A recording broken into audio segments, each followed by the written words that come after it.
Si algo de lo expresado aquí es ofensivo para ti y te causa escozor en el recto, puedes descansar en la certeza de que estoy equivocado, que este contenido no es para ti y deberías ir a terapia para entender cuánto me vale verga tu opinión. Por otro lado, si eres chida y de mente abierta, espero que te guste. Ponte tus audífonos y prepárate para la genialidad. ¡Au! ¡Cuac!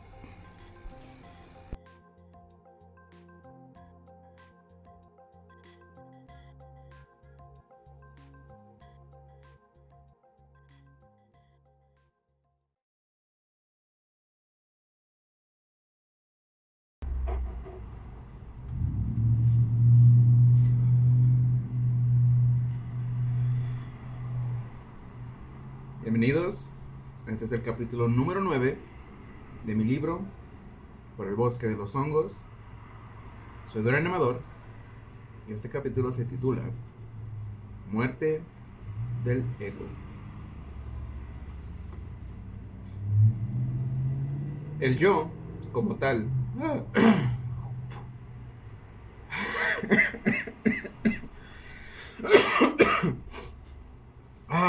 disculpa. El yo, como tal, es aquello de donde partimos para dar una descripción de nosotros mismos, así como del mundo. Por tanto, lo aceptamos y asimilamos como la esencia misma de nuestro existir. Nos basamos en las necesidades del ego para todo cuanto hacemos. Es parte de nosotros, pero no es lo que nos define. El ir en contra del ego es la causa de muchos miedos, pues el transgredir algo que en nuestra vida parece aquello que nos define implica desaparecer o morir a los ojos del ego. Y nadie quiere morir. La diferencia fundamental sería que el ego es parte de nosotros como los sentimientos o los pulmones, pero no el conjunto, ni siquiera la parte más importante. Es nuestra idea de nosotros mismos, y el desplegarse o contradecir esta parte involucra dejar de ser quien pensamos ser, deslocar nuestra perspectiva y existir sin definición. La muerte del ego se ha realizado de diferentes maneras y con diferentes nombres en muchas culturas y creencias. La más predominante es la filosofía budista, que describe el desprendimiento del yo como la cuna de la felicidad y el balance, pues este componente intrínseco es un vivaz camaleón y puede hacerse valer más que cualquier otra parte que nos conforma a través de historias irreales. Una forma de manipularnos a nosotros mismos a través de una parte de nosotros. Las enseñanzas budistas describen que la felicidad no es algo de uno, sino una conciencia colectiva con la misma esencia, y la felicidad es un conjunto. Las enseñanzas budistas describen que la felicidad no es algo de uno, sino una conciencia colectiva con la misma esencia, y la felicidad es algo conjunto, inaccesible cuando existen barreras internas que nos mantienen separados con nosotros y los demás. El ego justifica nuestro individualismo alejándonos de la paz.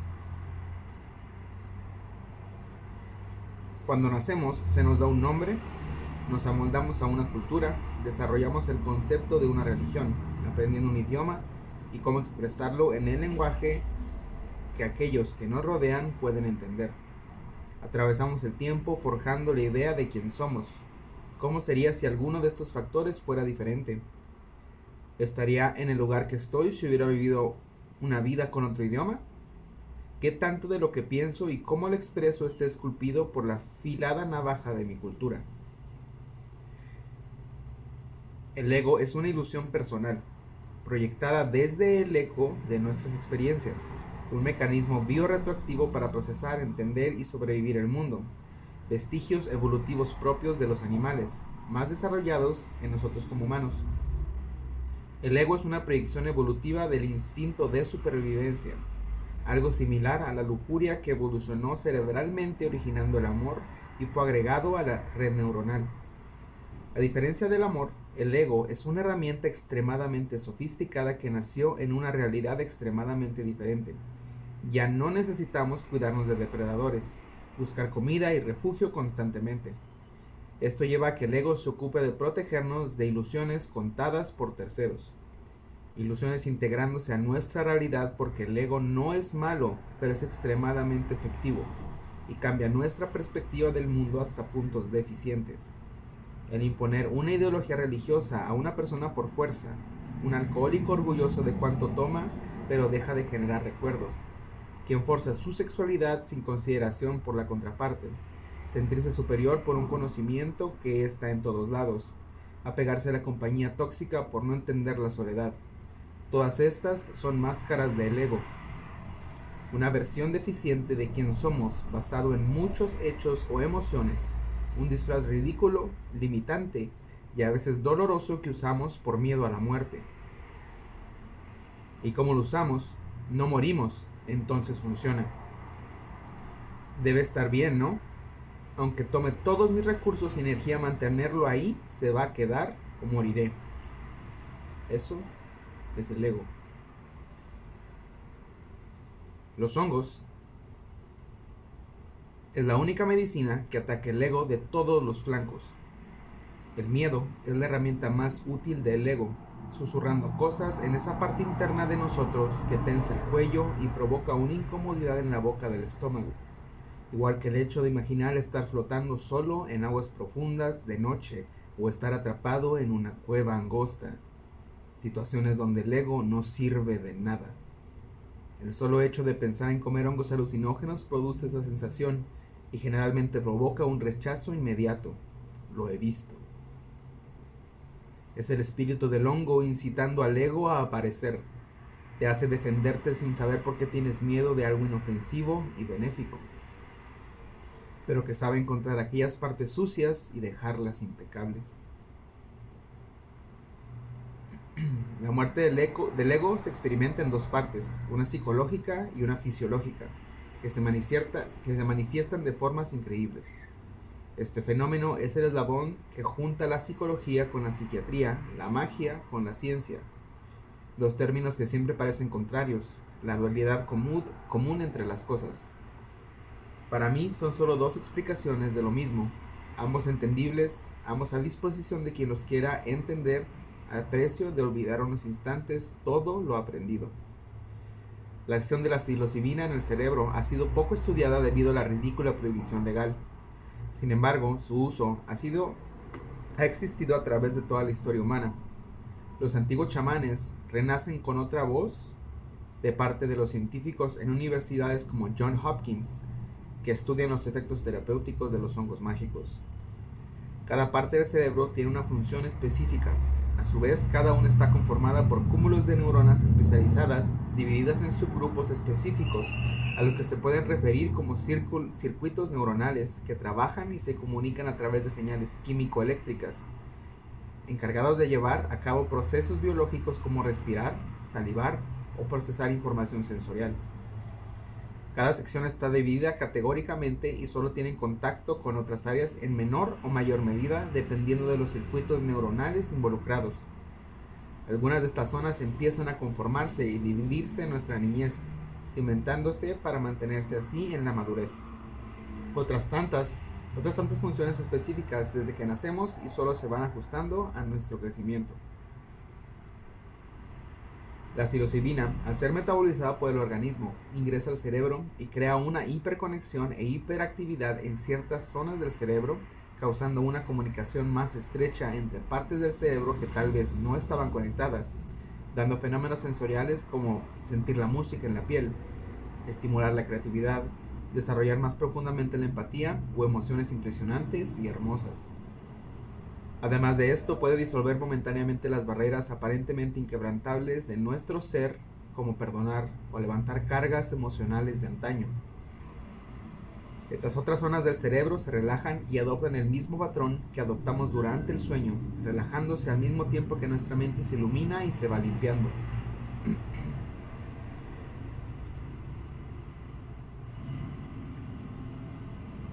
Neurológicamente, el ego se origina en dos zonas: la corteza anterior del cíngulo, asociada con la sensación de conciencia y ubicación, así como en la corteza frontoinsular, involucrada en procesos cognitivos, emocionales, la homeostasis o el balance general del cuerpo y en procesos sociales empáticos.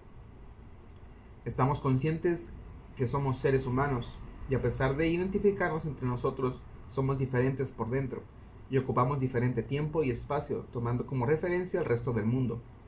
Todo esto es gracias a estas zonas del cerebro. El momento que el hígado metaboliza la psilocibina, transformándola en psilocina, empieza a ocurrir una serie de cambios paulatinos. En los primeros 45 minutos a hora y media se irán desenvolviendo una gama de efectos increíbles. Principalmente en las áreas mencionadas se experimenta un incremento de actividad simpática de las regiones encargadas de la empatía, conciencia, procesos cognitivo-emocionales, como la sensación de unión con otros y el entorno. Al mismo tiempo, las partes de estas dos zonas que están comunicadas se relajan y dependiendo de la dosis tomada se vuelven menos coordinadas entre sí, haciendo difícil concebir el concepto de dónde estás o qué es real, pues la actividad entre los circuitos neuronales encargados de darte contexto de ti con respecto al mundo baja en su actividad. Conforme se avanza el clímax de la experiencia, alrededor de 1 hora y media de haber empezado se van haciendo más dominantes. Una parte de tu mente está exaltada y otras se sumen en un agradable sopor. Al disminuir la actividad y coordinación en las conexiones de estas partes del cerebro, la noción de quién eres y dónde estás se va disolviendo, parecido a caer en un sueño hasta dejar de percibir cosas tan lógicas como dónde estás, la forma de tu casa, o si tus recuerdos son realmente tuyos. Desaparecer de tu perspectiva estando presente, como cuando duermes y no estás consciente de existir, pero ahí estás. De la misma manera, dejas de existir en tu perspectiva estando despierto, solo que en este caso estas conexiones de no existir. Solo que en este caso estás consciente de no existir. La concentración de psilocibina va disminuyendo después de 2 horas y los estados descritos van pasando con el tiempo, haciendo que todo tenga sentido de nuevo. La muerte del ego es solo un momento en lo que respecta a la experiencia. Si tuviera que medir todo lo descrito respecto a la muerte del ego con un cronómetro, probablemente no marcaría más de 5 minutos. Pues si bien es de los efectos más intensos que involucra una cantidad ceremonial de hongos, no es el único, y todos pasan a la vez durante el clímax, uno tras otro, desde alucinaciones hasta pensamientos radicales o sensaciones inefables. Parte del efecto terapéutico de los hongos es que dejan una huella dorada ahí donde ayudó a sanar. En el caso de la disolución del ego, se queda una marca que se siente como una unión física entre otros seres y uno mismo. Una empatía natural, no romántica. Ver a otra persona en los ojos deja de ser un acto visual. Se vuelve más una conciencia de que hay un alma y millones de vivencias detrás de esa mirada. Es ver una planta o un animal y despertar una sensación física interna que identifica como ambos somos partes finitas del fenómeno de la vida, a pesar de no tener ninguna otra cosa en común con ese otro ser. La experiencia, si bien ocurre en la mente, esta se expresa como si fuera real manifestándose, usando los canales ahora limpios y abiertos a la percepción, para ver cosas que ahí están, pero el ego nos estorba para comprender. Desde un punto de vista estrictamente terapéutico y fisiológico, estos son parte de las cosas que involucra la muerte del ego hablando de hongos y sus propiedades. Son las cosas que podemos comprobar y se repiten en cada persona que lo usa, pero eso es solo una perspectiva del mismo.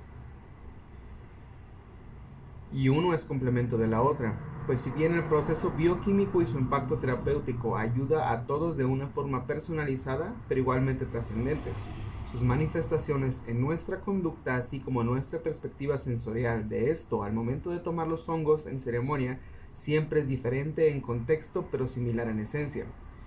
Pues nadie piensa igual al otro, y todos tienen su propia manera de entender el mensaje, pero es el mismo mensaje. La muerte del ego no pasa en todas las ceremonias y no le pasa a todas las personas por diversos factores. Uno es la dosis. La mayoría de las personas que han participado en las ceremonias toman dosis medias que no causan tantos efectos ni una hiperconexión tan amplia, pero es un buen inicio para quienes no han experimentado algo tan intenso. 2. Los estímulos. Si no hay estímulos externos, la mente creará los suyos. La ceremonia más intensa y que se usan para curaciones más profundas requieren estar en silencio, en la oscuridad, para que la persona use esa hiperactividad simpática para encontrar su fondo y pueda sanar desde la raíz. Una dosis media con menos estímulos es más probable que desencadene una disolución del ego. 3. De nuevo. Ay, ya que me cambió la voz, chingada madre. 3. La voluntad. Llega un momento al principio de la experiencia que se siente como si algo creciendo dentro cubriera lentamente como una neblina cálida, algo que se siente enorme y sumamente poderoso e intimidante. En ocasiones se pueden sentir como presencias imponentes, los hongos manifestándose ante ti para enseñarte. En este momento hay que recordar que todo estará bien y entregarse a la sensación en lugar de entregarse al miedo y querer huir. Al resistirse, en ese momento estarás peleando contra la experiencia. Los mal viajes son la resistencia del ego por miedo a aceptar algo que está pasando pero no es posible. Es un químico físico actuando en tu cerebro físico, no un mal pensamiento que se puede ignorar. Es como querer resistirse a una ola. El ego te hará creer que puedes hasta que no puedas. Resistirse es no aceptar una realidad innegable. No se podrá aprovechar todo el potencial de la terapia. Si aceptas, todo estará bien. Entregándote, se abrirán las puertas de la percepción. La experiencia será un universo de posibilidades, aprendizaje, un amor indescriptible y una sobrecarga de alegría.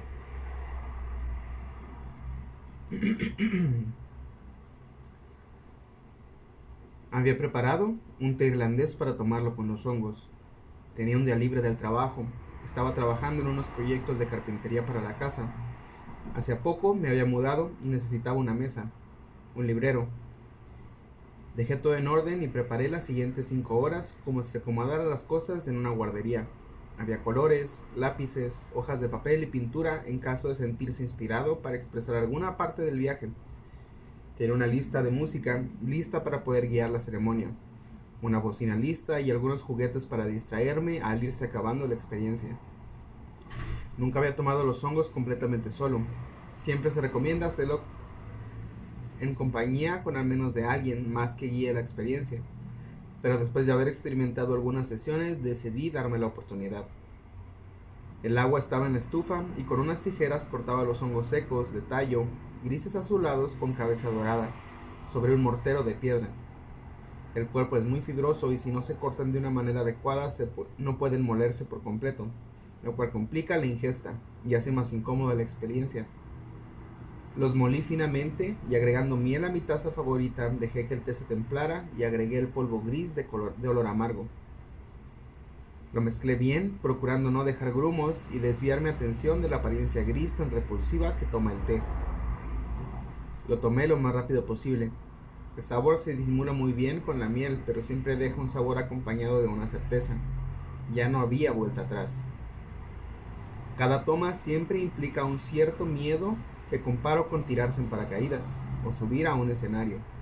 No importa cuánto lo hagas, ese instante antes, lleno de emoción, en el que quieres echarte atrás, seguido por una resignación pacífica de saber que ya estás ahí. Es hora y das el salto a la experiencia. Estuve esperando unos 20 minutos, distrayéndome en cosas que tenía pendientes o cosas que se me ocurrían al último momento. Puse la lista de música elegida para la velada y con expectación infantil me senté con las piernas cruzadas en el suelo de mi sala y esperé esa primera sensación. Una ola cálida recorriendo por dentro de mi cuerpo, mis músculos empezaron a relajarse poco a poco y cada roce o contacto de la tela de mi ropa se sentía muy placentero. La música vibraba de otra manera a como la recordaba. El ritmo iba guiando mis pensamientos conforme estos se volvían más ridículos y ligeros. Estuve escuchando música al principio, acostándome en el piso. Mi cuerpo se sentía demasiado pesado y relajado para moverse. Tuve una experiencia sinestésica en la cual al cerrar los ojos estaba observando un cubo que parecía hecho de metal líquido en un fondo oscuro absoluto. Las paredes del cubo vibraban acorde a cada uno de los instrumentos que se tocaban, sin tocarse ni chocar. Parecían expandirse y distorsionarse de forma violenta, pero lo hacían con un orden casi agradable de observar. El sonido me hundía más y sentía la voz del vocalista salir del centro como un eco balanceando el caos, resonando en alguna parte de mis adentros con una emoción alegre de vértigo y adrenalina. La intensidad iba subiendo muy rápido conforme me dejaba llevar por las sensaciones. Todos los sentidos se magnificaban por tiempos. De un momento a otro podía oler el pegamento para madera que usé en los muebles secándose a 2/4 en el taller, y en un parpadeo la música me hacía sentir como una caricia masajeando mi cerebro con las notas armónicas y las cuerdas vibrando, inundando y fundiendo mis sentidos. De un momento a otro la música se volvió algo molesta y una voz en mi cabeza, que asocio con los hongos y suena como un niño travieso, me susurró: deberías apagar la música. Sin dudar me levanté pesadamente a apagar la bocina. Me sentía muy cansado, quería acostarme. Traté de hacerlo en el suelo de nuevo, pero mi cuerpo se dirigió al sillón ignorando mis deseos. Caminé lentamente y me dejé caer en el sillón, acostado de lado frente a la puerta principal. Saqué mi celular de la bolsa para colocarlo en la mesita de centro frente a mí. Enseguida de la puerta había un perchero con varias chaquetas y una bolsa colgada. La textura de la pared blanca parecía moverse. Salían y desaparecían muchos puntitos de colores, como delfines saltando en el mar. Veía estos detalles mientras me acomodaba. Coloqué mi mano debajo de la mejilla entre mi cara y el cojín, cuando el sopor y el silencio cayeron sobre mí, hundiéndome con firmeza lentamente contra el sillón. Una sensación agradable y atemorizante me fue envolviendo. Tuve un instante de ansiedad. Recordé confiar y dejarme ir, como en un tobogán. Me seguí hundiendo en el confort cuando mi vista, mi tren de pensamiento y las sensaciones se apagaron. Me senté cayendo. No había viento. De hecho, no había nada. Caía en una interminable ausencia. Me precipitaba sin saber si caía muy lentamente o el inmenso vacío hacía mi caída parecer lenta. Esa sensación de caída en el estómago no estaba. Podía sentir mi cuerpo y ropa. Volteaba lentamente a todos lados, buscando algo que me diera una pista. Nada. Mi cuerpo era mi cuerpo, pero no tenía conciencia de otras cosas en mi cabeza. No sentía miedo, no sentía nada. No podía recordar tampoco. No había forma de saber si pasaba el tiempo y no sabía cuánto llevaba en picada. Al voltear para lo que yo consideraba como abajo, pues al parecer descendía de cabeza, pude ver un diminuto punto morado brillante. Parecía crecer muy lentamente. Tenía forma circular. Trataba de enfocar mi vista para discernir qué es lo que estaba viendo. Al irse haciendo más grande, llegué a la conclusión de que no estaba creciendo. Yo estaba cayendo hacia esa cosa morada. Se hacía más grande. No parecía estar nada cerca de aquello y seguía creciendo. En su centro había un punto negro. Parecía un tubo muy alargado de color morado por el cual cruzaría en algún punto. Si pudiera compararlo con algo, sería como un embudo cuyo diámetro más grande era el tamaño de un estadio que se extendía hacia abajo, flotando en el vacío, tragándome en su centro. Estaba casi en la boca de aquella cosa y veía cómo estaba conformada de una nube etérea morada brillante, como una nebulosa con pequeños filamentos de energía conectando toda su estructura. Veía luz recorriendo los filamentos por dentro. Cambiaban de colores sin ningún patrón. Atravesé la boca superior. Las paredes estaban lejanas, pero había más movimiento en ellas. El diámetro se iba estrechando poco a poco.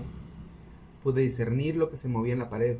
Eran rectángulos con ventanas, pantallas hechas de esa sustancia nubosa donde se proyectaban episodios de mi vida, imágenes específicas moviéndose a lo largo de aquel embudo. Bajaba viendo alrededor, hacia cada retrato de mi vida en aquellas extrañas pantallas. Había alegrías, personas que conocía, momentos memorables, episodios trágicos, todo estaba ahí. Videos claros de lugares y eventos en los que estuve. En ninguno estaba yo. Eran mis recuerdos, mis sensaciones ligadas a cada uno, así como los detalles de la misma forma que procuro recordarlos, pero ninguno tenía rastro mío, como si me hubieran editado fuera de ellos. Todas mis vivencias, todas mis emociones, recuerdos e historia personal expuesta sin mi participación. idéntica.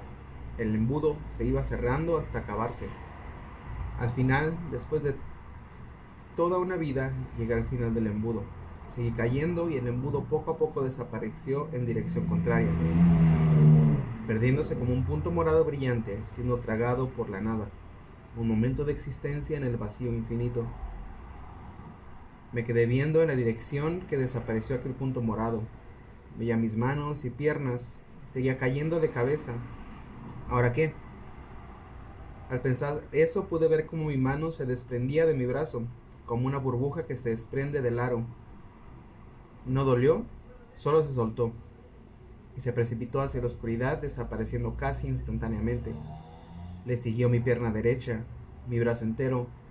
En un momento ya no tenía nada más que conciencia de caer. Tenía una imagen visual de mí suspendido, cayendo. Era una pequeña esfera morada. Pasó lo que parecía una eternidad, sin ningún tipo de emoción o pensamiento más que la sensación de caer. Por fin encontré el fondo de aquel vacío. Era una superficie suave, acolchonada, como una nube. Estaba en la orilla de lo que parecía una playa. Resbalé por una arena hecha de una neblina rosa, flotando en la nada. Un oleaje hecho de la misma sustancia se movía sin hacer ruido. Seguía siendo una pequeña esfera morada, inerte en esa isla etérea. Mi rango de visión en tercera persona de la escena cambiaba enfocándose en ciertos detalles. Me vi de cerca y algo había cambiado. Había una presencia muy alta, de color blanco. Irradiaba calma y un tenue fulgor blanco. No se movía. Sentía su presencia como si estuviera viva, como si fuera un árbol pálido sin ramas, solo un tallo que se extendía más allá de donde mi imagen abarcaba. Comenzaba a sentir una ligera vibración. Una sensación donde solía estar mi tren de pensamiento apareció. Lo que sea que estuviera enseguida de mí estaba comunicándose. Al igual que estar en el cuarto contiguo de un taller mecánico. No sabía con certeza qué estaba pasando, pero algo estaba trabajando dentro.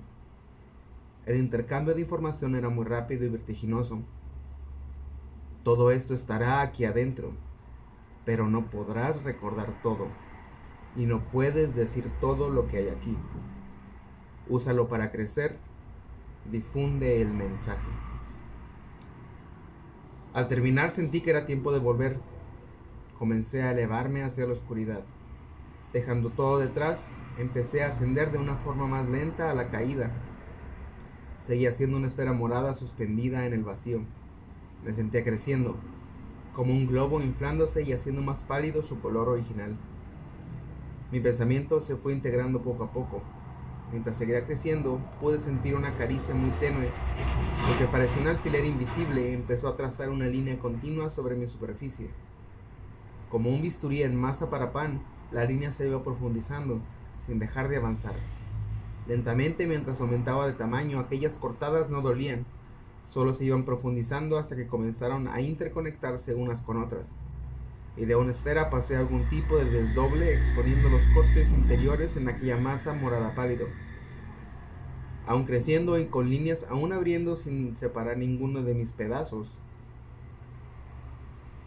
Parecían trazos tan finos que no dejaban esquinas ni partes sueltas.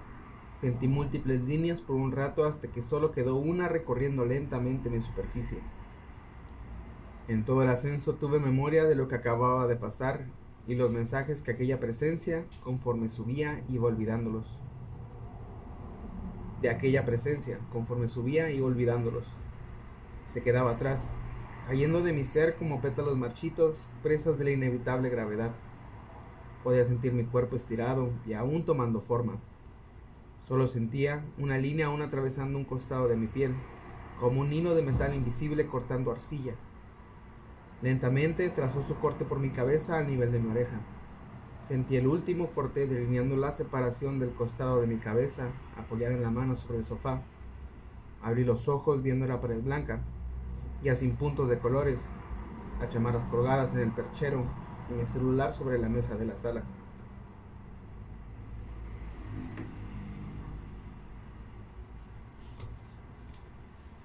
El ego no es malo. nada que está dentro de ti es malo. Tal vez tengas experiencias malas allá adentro, pero no te hacen malo. Asociamos el ego con ser una mala persona, con ser egoístas, con pensar siempre en uno mismo. Pero ¿por qué es malo pensar en uno mismo? Lo asociamos así, me imagino, por la gente famosa o la gente prepotente que nos causamos por ahí, pero ellos son manifestación de cómo el ego puede tornarse en algo completamente tóxico, que no es la esencia de las personas, pero es que se vuelve como una armadura invisible de lo que la persona quiere ser y piensa que para lograrlo tiene que ser de una forma desagradable. El ego no es malo, es una herramienta como lo es llorar, igual de mal visto. Simplemente hay que saber cómo usarla y saber cómo la entendemos en nuestra perspectiva o cómo se manifiesta. Hay gente que tiene más ego que otras. Yo claramente tengo más ego que muchas personas, no solo por las experiencias que he atravesado con los hongos, sino por el hecho de que me gusta comunicar ciertas cosas. Me gusta que la gente tenga sus ojos en mí por alguna razón, aunque no me guste llamar atención. Me gusta que me pongan atención cuando estoy hablando de las cosas. Eso es una manifestación del ego. Pero por ejemplo, ahorita lo estoy haciendo de una manera más sana. De una manera de, ok, quiero que me vean, pero mientras me ven puedo dar un mensaje. Puedo comunicar algo que tal vez a alguien de los que me están viendo les va a ser útil. Y de esa manera el ego deja de ser algo malo, deja de ser algo nocivo, deja de ser una herramienta que se está usando mal, para volver a ser una herramienta que tiene las capacidades de llevarte a trabajar ciertas cosas. Esto es algo terapéutico para mí, pero involucra el ejercicio del ego. Sirve cuando tienes que darte a entender sobre ciertas cosas. Sirve para poderte recordar quién eres, qué has hecho y qué puedes hacer. Para hacer cosas que tal vez no te has atrevido y tal vez te causan miedo. El ego debe ser como un escudo, debe ser una armadura, pero que no se usa para intimidar, que se usa para ayudarte a ti mismo, para crecer, como todas las personas, como todas las partes que tenemos dentro. Entonces, de nuevo, el ego no es malo. Y los hongos, por alguna razón, tienen una interconexión muy interesante con el ego. Yo pienso que son comunicadores y aliados que hacen más fácil el hecho de hacernos crecer, porque a ellos les conviene que nosotros crezcamos. Es como una simbiosis que va creciendo, desarrollándose. Y sabe que tal vez, o cuando entra en nuestra mente, tal vez ven que lo único que está fallando, al menos tal vez para mí, es que el ego se está usando de una manera errónea. Entonces, aprendo a través de ciertas experiencias. Esta experiencia pasó hace como 3, 4 años. Y a través del tiempo he visto cómo mi ego ha cambiado, cómo yo he cambiado. Y más si me comparo con antes de que empezara con este tipo de terapias. Cuando fui a la terapia era como que mi ego estaba funcionando mal. Lo que me llevaba a tener muchas cosas, muchas actitudes que para mí eran propias de mí. Yo pensaba que eran mi esencia, que eran quien era, pero solo eran el ego convenciéndome de que era la manera correcta de hacer las cosas.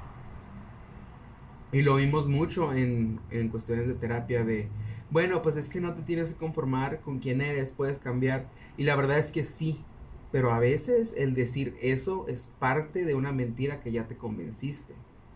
Una mentira que tú mismo te han dicho, que te han dicho en todos lados, solo para manipularte. Que se vuelve el ego siendo usado contra ti, ya sea por tu mano o por una ajena.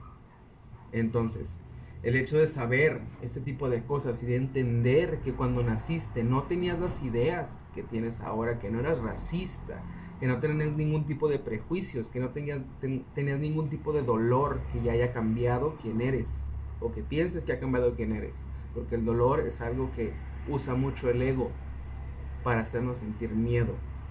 Decir, tengo miedo, dame el control a mí, yo puedo hacer esto. De nuevo, porque es una herramienta sumamente rudimentaria pero efectiva.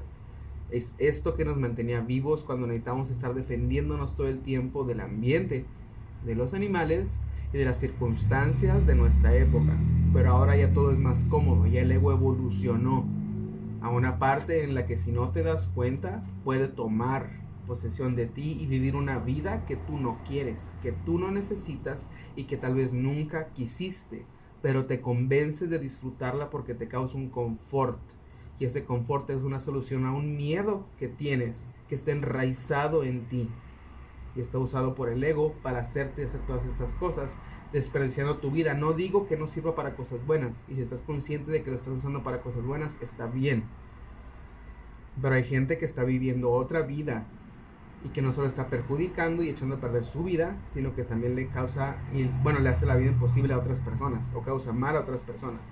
Y eso es por el ego, porque el ego ya los convenció de que son la armadura, no el portador, de que es una herramienta que ya sirve para todo, y ninguna herramienta sirve para todo. Entonces, no solo los hongos ayudan con el ego, meditar, entregarse a ciertas prácticas como el budismo, no creerle a todas las personas que te quieren ayudar. Eso es uno que te va a ayudar mucho a que en tu ego no caiga en manos ajenas. Porque cuando eres una persona que se ve que no está funcionando tu ego, para unas personas que ya saben, va a ser muy fácil manipularte. Va a ser muy fácil usar eso para causarte miedo con otras cosas y hagas cosas que nunca harías, a menos que te convencieras de que son parte de ti y que no hayas explorado. Ahí es cuando es muy delicado el hecho de hablar del ego. Y ahorita se habla mucho de eso, está como que de moda. Pero realmente es un poco más complicado de lo que se da, porque de nuevo yo digo que es como un camaleón. Es algo que simplemente pasa a ser parte de ti. Mientras más creces, como que aprendes más cosas y empiezas a tener... ¿Has conocido cuando pasó el CrossFit? Un chingo de gente cayó en esto. Solo por poner un ejemplo. Yo fui uno. Bueno, fue la etapa cuando empecé a ejercitarme, pero después me dio hueva porque no me gusta estar entrenando adentro de un edificio. Entonces, un chingo de gente se volvió crossfitera por 6 meses, hasta que se lastimó o hasta que pasó la moda. Entonces, esa es un claro ejemplo de cómo el ego se puede transformar en algo y tú piensas que no, es que esto es lo mío, ya encontré donde estoy bien, ya estoy donde debo estar y estoy completo. Y luego te das cuenta que, bueno, no era.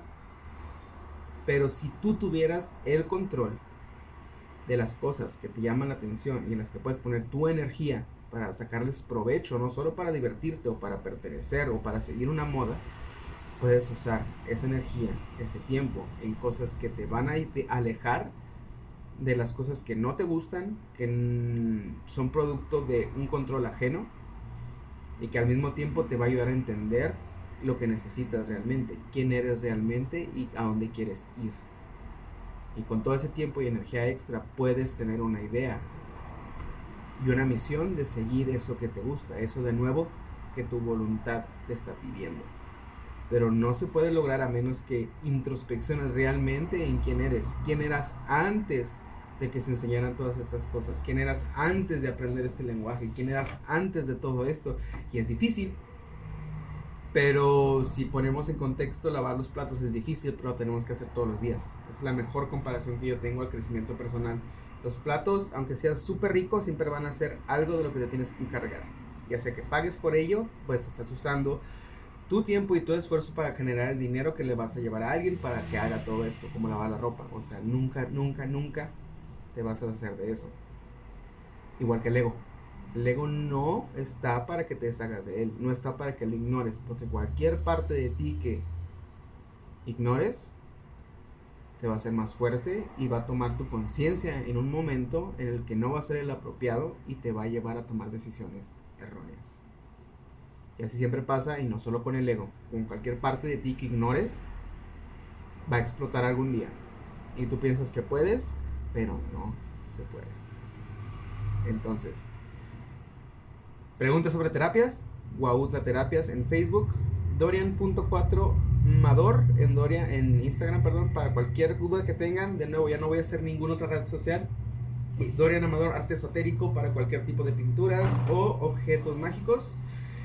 Y no le tengan miedo al ego solo porque es oscuro. Puede ser una mascota y espero que la usen apropiadamente.